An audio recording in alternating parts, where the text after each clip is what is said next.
d'autres. Vous l'avez vu récemment, on en a parlé. Des menaces de mort ont été portées par ce qu'on peut appeler d'énormes fachos envers plusieurs personnalités politiques, syndicales, dont Jean-Luc Mélenchon, votre confrère Taha Bouaf, il y a Daniel Obono, il y a un syndicaliste qui s'appelle Jean Hugon. Bon, ces titres de presse veulent dire quelque chose et ils révèlent quelque chose et on va le voir. On va commencer avec les meilleurs, nos chouchous, nos préférés, Street Press.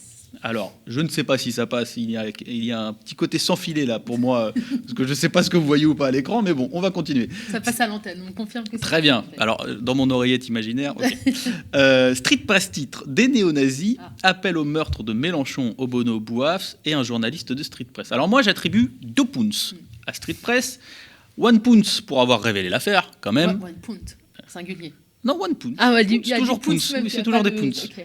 Et one autre pounds pour avoir correctement nommé les choses. Oui, on parle bien de menaces émanant de néo-nazis, parce que c'est pas une honte de qualifier de néo-nazis des néo-nazis, et c'est même plutôt normal, puisqu'on parle en fait de néo-nazis. D'ailleurs, même Jean Castex l'a reconnu, ce sont des adorateurs du Troisième Reich. J'enchaîne avec un média que certains ici connaissent plutôt bien, un média reconnu dans le milieu des matinales médiatiques, un média doté de super présentateurs et présentatrices, d'une équipe technique au top, un média avec même un chroniqueur au top le mercredi, un média qu'il faut soutenir et auquel il faut s'abonner. Ah oui, j'ai de la concurrence maintenant. Voilà. Ce média, c'est le média qui consacrait donc hier une contre-matinale sur le sujet intitulé « Menacé de mort par la fachosphère ». Alors, je décrète 1 pound pour le média qui emploie le qualificatif de fachosphère pour parler de la fachosphère et de ses menaces, ce qui est plutôt cohérent à mon goût. Et alors là, normalement, chers auditeurs, chères auditrices, si vous avez effectué un cycle de sommeil correct, avec un peu plus de 7 heures de sommeil, ce qui n'est pas sûr à cette heure-là, et que vous êtes un minimum réveillé, ce qui n'est pas mon cas, vous devriez commencer à avoir un petit doute sur l'utilité de cette chronique. Mais vous devriez vous demander, mais pourquoi David enchaîne des banalités qui consistent à qualifier des néo-nazis de néo-nazis ou de fachos des fachos ? Eh bien, si j'enchaîne ces banalités, c'est justement parce que malheureusement, elles vont plus de soi aujourd'hui. Et je vais vous le montrer en continuant la revue de presse, ou en tout cas la titrologie. On a Le Progrès qui titre en effet « Jean-Luc Mélenchon porte plainte après les menaces de mort d'un groupuscule d'extrême droite ». 0 pounds. J'attribue 0 pounds pour Le Progrès, pour ce titre qui, de fait, dilue le racisme, l'antisémitisme, le projet violent et tant d'autres caractéristiques qu'il y a au sein de ce groupe Telegram qui s'appelle de lui-même « Les vilains fachos ». Il y avait quand même un indice dans le titre, au sein d'une étiquette bien plus floue, bien plus généraliste, groupuscule d'extrême droite. Et malheureusement, cette caractérisation, vous allez le voir, est reprise partout. Le Monde reprend exactement la même qualification politique sur les personnes qui ont émis des menaces de mort. 0 pounds pour Le Monde, et on passe à BFM TV. Attention, ça va vite, mais je vois que la régie est en train de suivre. On passe à BFM TV qui innove légèrement en ayant un titre un peu plus précis, puisqu'il précise le moyen de communication utilisé, une boucle Telegram. Alors, c'est dommage, on aurait aimé que cette précision se concentre plutôt sur la nature politique du groupe en question, plutôt que sur son outil de communication. J'attribue donc 0,3 pounds pour l'effort de précision néanmoins. Et oui, je peux faire dans les décimales. C'est au tour du Huffington Post qui nous a habitués à mieux. J'aime beaucoup le Huffington Post pour ma part, puisqu'il reprend également cette terminologie en indiquant néanmoins le nom du groupe politique qui menace Jean-Luc Mélenchon ou Taha Bouaf en sous-titre. Un nom évocateur, comme je vous l'ai déjà dit, il s'agit des vilains fachos. Je décrète donc 0,5 pounds pour le message un peu subliminal. Tu n'as pas été prof, David Guiraud. Eh oui, mais qui aurait gagné à être moins subliminal néanmoins. On passe à la radio Europe 1, fraîchement rachetée par Bolloré, qui utilise, à notre plus grande surprise, mais ça alors, quelle surprise, la mention « 2 journalistes menacés de mort par un groupuscule d'extrême droite ». Alors, seulement 2. On sent que ça leur fait mal de dire Taha Bouaf, je pense. Alors là, on parle même plus de Jean-Luc Mélenchon, voilà, plus de Daniel Obono, plus de Jean Hugon. Mais comme c'est étonnant, alors 0 pounds. Et désolé à mes amis journalistes qui ont été mentionnés vaguement, mais il faut bien que je défende ma crèmerie, la crèmerie politique. On passe à Libération. Libération, de son côté, fait le boulot. Et le journal frappe fort. Il reprend la terminologie de Street Press en parlant bien de néo-nazis. 1 pounds pour Libération, bien joué Libération. Bon, évidemment, il y a d'autres groupes de presse qui ont retransmis l'information, mais la question qu'on peut se poser, c'est d'où vient cette uniformité, cette unanimité presque, à être aussi pudique sur la qualification politique des auteurs de ces menaces de mort. Est-ce que tu allais voir la dépêche de l'AFP ? Eh bien justement, on s'aperçoit d'une chose, que la plupart de ces journaux reprennent effectivement la dépêche de l'AFP, l'agence France-Presse pour ceux qui ne le connaissent pas, et qu'ils relaient sans trop s'interroger la qualification de ce groupe politique émise par la dépêche de l'AFP. Alors ça prouve déjà une chose, c'est qu'au royaume du copier-coller des dépêches AFP, comme ça se fait souvent aujourd'hui dans la presse, la capacité des journalistes à questionner les choix de leurs propres confrères est assez rare. Manque de temps, manque de recul, manque de connaissance du sujet. Il y a beaucoup de raisons pour expliquer la superficialité des reprises des dépêches AFP. En fait, au lieu d'être critiqué, d'être discuté, d'être mis en cause ou en perspective, l'objectif premier, on a l'impression que c'est que l'information circule. Et tant pis si elle circule mal. Au fond, l'information tourne en rond. C'est ce que le sociologue Pierre Bourdieu appelle la circulation circulaire de l'information. Mais il y a aussi autre chose qui se passe. Cette autre chose, c'est qu'à l'heure où un Éric Zemmour est candidat, à l'heure où ses propos, qui peuvent être considérés légitimement par beaucoup de personnes comme racistes, antisémites, sexistes, se répandent, à l'heure où il se normalise, tout ce qui se trame derrière lui, tout ce qui se trimballe derrière lui comme des petites casseroles, se normalise dans les mots, dans les pensées et dans les actes. Puisque Zemmour est candidat, le doute s'installe dans beaucoup de consciences. Les fachos sont-ils vraiment des fachos puisqu'ils ont un candidat ? Des types peuvent-ils vraiment être néo-nazis alors qu'ils soutiennent Zemmour à l'élection présidentielle ? Et que l'élection présidentielle, quand même, c'est la République. L'élection présidentielle, c'est le sacre de la normalisation. Et cette question-là s'était déjà posée à l'époque avec Jean-Marie Le Pen, puis Marine Le Pen.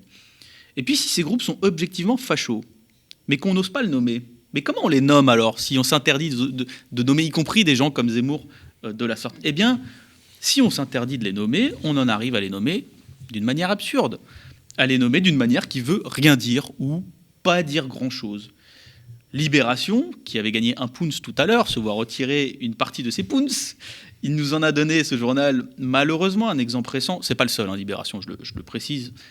Dans un article intitulé, je cite, « Éric Zemmour s'offre les services d'un entrepreneur ultra-radical pour sa campagne présidentielle ». Alors cet homme, c'est Tristan Mordrel, je ne vais pas dire que c'est le fils d'un énorme fasciste. Il n'est pas ultra-radical, parce que ultra-radical, ça ne veut pas dire grand-chose. Cet homme est, a priori, on pourrait le penser, on a quelques raisons de le penser, un facho qui traîne avec d'autres fachos, de TV Liberté, du bloc identitaire, de la nouvelle droite. Et en fait, pourquoi prendre autant de gants pour le dire ? Est-ce que c'est parce qu'on a peur d'un procès, d'une diffamation ? Moi, je rappelle quand même que Jean-Luc Mélenchon a gagné un procès contre Marine Le Pen en 2017 pour l'avoir qualifié de fasciste. Pourquoi ? Parce que c'est une qualification politique avant d'être une insulte, le mot fasciste. Et que si on gagne contre Le Pen, on peut peut-être gagner contre d'autres, notamment contre des Zemmour ou contre ce groupe Telegram qui, a priori, vénère le Troisième Reich. Mathilde Panot disait tout à l'heure, l'impunité règne. Il faut se demander pourquoi l'impunité règne. Notamment parce que, la réponse de Castex est assez claire sur le fond, mais le silence de certaines autorités est quand même assez évocateur. Gérald Darmanin, notre ministre de l'Intérieur, qui tweet à chaque fois qu'à Grenoble, il y a un clip de rap où il y a des gens qui dealent 3 pochons de shit. Silence absolu depuis le début sur les menaces en cours et pas de solidarité de la part de la classe politique, ou du moins du gouvernement, parce que pour cette fois, mine de rien, il faut le dire quand même, le PS, le Parti communiste, ont déclaré leur soutien à Jean-Luc Mélenchon, ce qui est assez rare pour le signaler, on le prend bien. Et en fait, dans ce refus de qualifier politiquement les gens, au fond, il y a le refus de qualifier un processus en cours. Ce processus, c'est quoi ? C'est que, non, les fachos n'ont pas disparu en France depuis la Libération. Et que même, il y a une résurgence, une libération. Alors, libération, c'est peut-être un mot trop positif, mais en tout cas, un déchaînement de leur part, et ils se sentent tout permis, notamment le fait de faire des vidéos tranquillement où ils tirent sur des caricatures de noirs, de musulmans, de juifs, des caricatures de journalistes ou autres. C'est ça qui se passe aujourd'hui. C'est ce processus-là qui, derrière, n'est pas nommé quand on dit groupe d'ultra-droite. Et puis, surtout, en face, ça pousse. Il y a énormément de qualificatifs politiques qui sont accolés, mis dans le dos des gens. Je pense à l'islamo-gauchisme qu'on connaît bien. On ne sait pas trop ce que ça veut dire, mais c'est l'islamo-gauchisme. Pendant des fascistes. Voilà. L'islamisme, on ne sait pas trop ce que ça veut dire. L'islamisme, très peu de gens sont en capacité de le dire. Alors on nous dit proche des frères musulmans, etc. On ne sait toujours pas qui sont les frères musulmans. Voilà. En ce moment, il y a des unes qui fleurissent sur les woke. Alors moi, je le dis honnêtement au début, woke, pour moi, c'est un truc pour faire des nouilles. Je ne savais pas ce que ça voulait dire. Ça veut dire éveillé. Je ne sais pas si c'est grave d'être éveillé. Et en fait, si beaucoup de gens aussi prennent des gants, c'est parce que on a concrètement perdu des batailles. On a perdu une bataille, par exemple, depuis que l'antiracisme est passé d'un mot positif à une insulte dans la bouche de l'extrême droite, omniprésente dans certains médias, pour discréditer quoi, ceux qui luttent contre les discriminations. On a perdu une bataille depuis que l'expression antifasciste n'est plus un symbole de fierté, parce que c'est plutôt sympa quand même de lutter contre les fachos, mais un synonyme de mépris, de raillerie, de moquerie pour nous faire croire que c'est ringard l'antifascisme, que c'est hors de propos, parce que ça n'existe plus.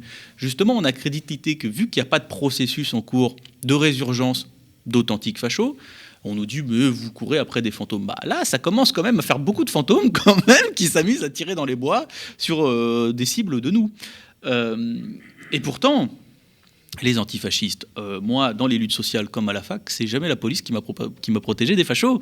Des fachos qui débarquaient pour agresser les gens, pour les insulter, pour s'en prendre à des Arabes. Ça a été fait notamment il y a quelques années à Nanterre. Moi, c'est ce qu'on appelle les antifas. Voilà, c'est eux qui m'ont protégé, que ce soit en mobilisation ou à la fac. Et puisqu'on les discrédite, puisqu'on accepte de courber la tête lorsqu'on nous parle, par exemple, d'antifa, eh ben les fachos reviennent. Dans les cortèges, dans les luttes, récemment, ça s'est vu dans les mobilisations contre le pass sanitaire. Mobilisations qui ont leur raison d'exister, leur légitimité, je ne le conteste pas.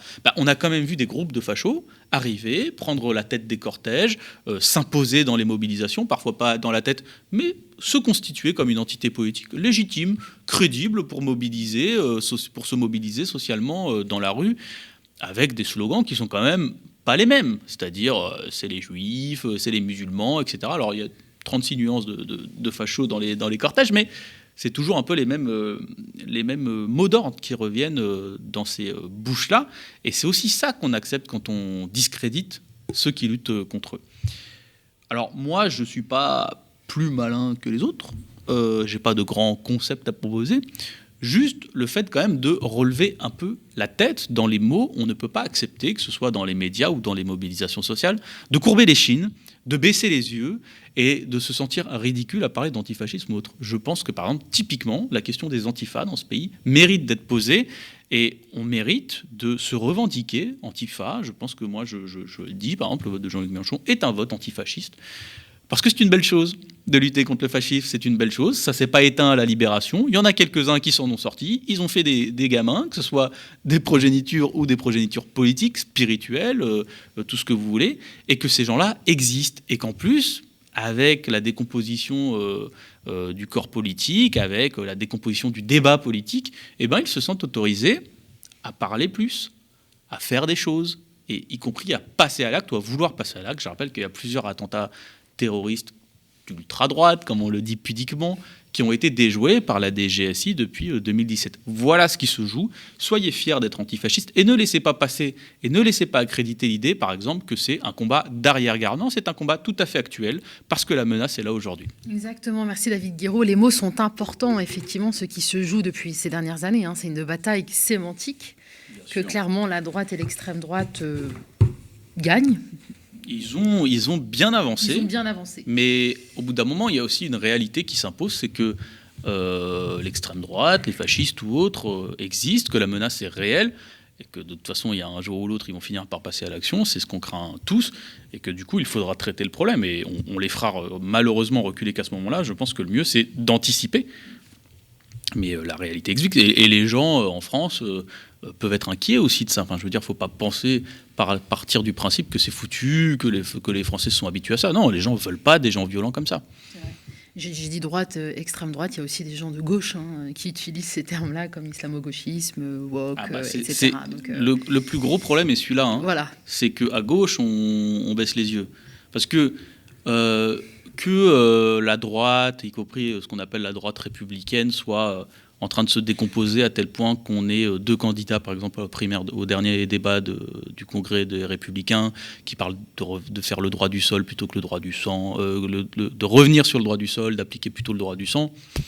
Bon, à la limite, c'est la droite, on s'en fout, quoi. Enfin, je veux dire, moi, voilà, c'est ça. Une petite surprise, parce qu'on aimerait que la droite soit juste... Il y a des gens de droite qui résistent à ce climat.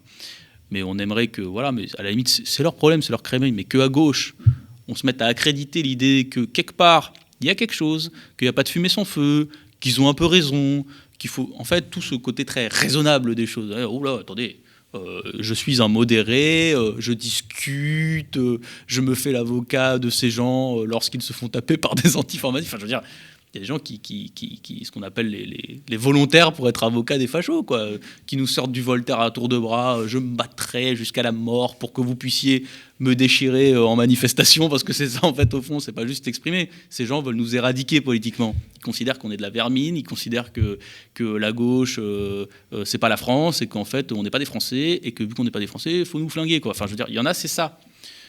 À force de les défendre et d'être volontaire pour les défendre, vous serez les prochains. Enfin, je veux dire, même le Parti socialiste n'est pas le bienvenu pour ces fachos-là.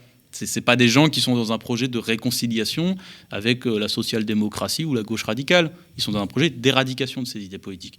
Donc à partir de ce moment-là, arrêtez je dis arrêtez, pas ceux qui nous écoutent, vous êtes tous des gauchistes. Arrêtons. Mais arrêtons d'avoir des responsables politiques de gauche qui accréditent leur thèse ou qui disent qu'il faut se battre pour qu'ils puissent s'exprimer. Non, c'est pas le but. Ces gens-là sont dangereux. Au revoir. Voilà, c'est tout ce qu'on peut leur dire.